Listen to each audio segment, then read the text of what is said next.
ادامه تمرینات بداهه نوازی ساده با همدیگه تو این ویدیو یه شور دیگه میزنیم، شور لا و اینکه با کوک ر لا ر لا.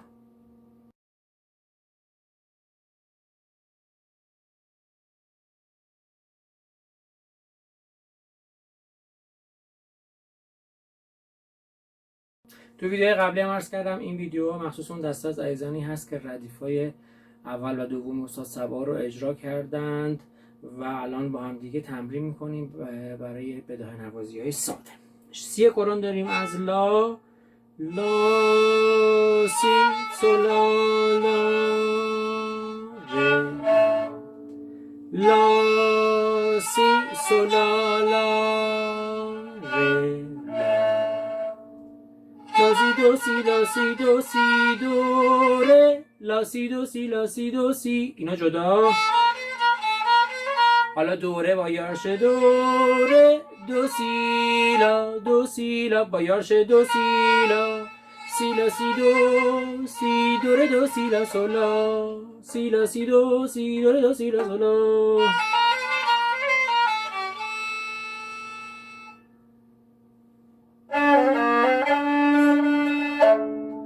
ره دو سی دو ره ره لا ره دو ره دو ره می دو ره دو ره دو ره می دو. ادامهش دو سی لا سی دو دو سی لا سی دو دو سی دو سی دو ره سی دو سی دو سی دو ره سی.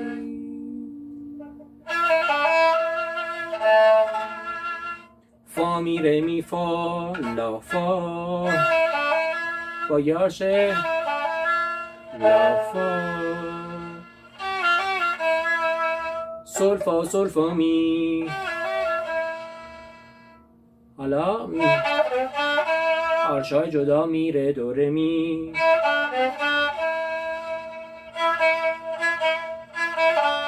فا می فا می فا می ره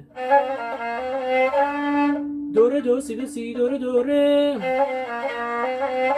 همش با یارش دوره دو سی دو سی دوره دوره.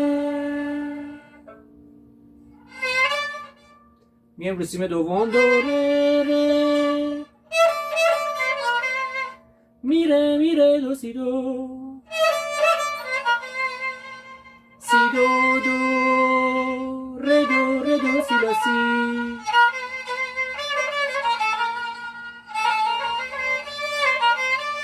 از لا لا سی لا سی دو سی دوره دوره دو سی دوره.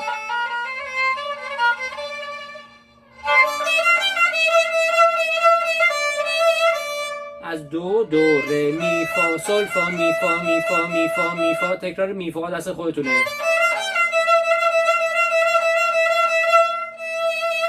میره دوره دو سی دو سی دوره دو. دوباره دوره دو سی دو سی دوره دو. رو سیم بم جوابشو میزنه این سی دو سی لا سی لا سی دو سی.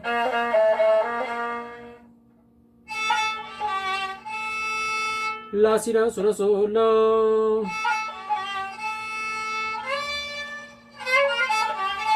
ره دو سی لا سولا سولا لا. تقدیم به همه شما عزیزان.